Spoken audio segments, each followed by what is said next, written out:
Hello everyone, welcome back to my YouTube channel. তোমরা সবাই কেমন আছো? আমি ভীষণ ভালো আছি। আর আজকে ব্লগটা আমি স্টার্ট করছি সকাল সকাল থেকে। আর এই ভিডিওটা কিন্তু আমার অনেক দিন আগেকার, টাইমের জন্য আমি ভিডিওটা পোস্ট করতে পারিনি। আর অনেকদিন পর আমার মা বাড়িতে বিরিয়ানি করল, কারণ যখনই বিরিয়ানি খেতে ইচ্ছা করে তখন বাইরে কোনো রেস্টুরেন্ট থেকে আমরা বিরিয়ানি খেয়ে আসি, তাই বাড়িতে তেমন ভাবে একটা বিরিয়ানি করা হয় না। আর হ্যাঁ, এই পুচকুটা কে বলো তো? এটা হচ্ছে আমার বনু সোনা। এতদিন কিন্তু আমার বনুর ভিডিও আপলোড করেছি, বাট বনুর ফেস দেখাইনি। আজকে ফাইনালি আমার বনুকে তোমাদেরকে দেখিয়ে দিলাম। আর আজকে ছিল আমার বনুর অন্নপ্রাশন। আর আমার মামি আমার বনুর ফটো ফোনে দেখাচ্ছিল, কারণ আমার বনু সকালবেলা অন্নপ্রাশন হয়ে গেছে আর আমাদের আসতে অনেক লেট হয়ে গেছে। আর জানো, আমার মামি প্রতিদিন জানলার সামনে এই জলটা রেখে দেয়, কারণ এই পাখিটা প্রতিদিন জল খাওয়ার জন্য এই জায়গাতে আসে। তারপর আবার কি বিকালবেলা একটু বেরিয়ে গেছিলাম আমরা সামনেই পার্কে। দেখো আমার দিদি আবার হাই করছিল।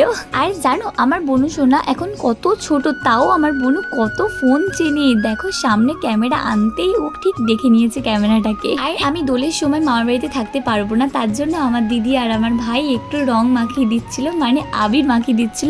আমার ভাই দেখো কেমন ভাবে এর মধ্যে আবির লাগিয়ে দিল। তো আজকে ভিডিওটা এইটুকু, বাই বাই।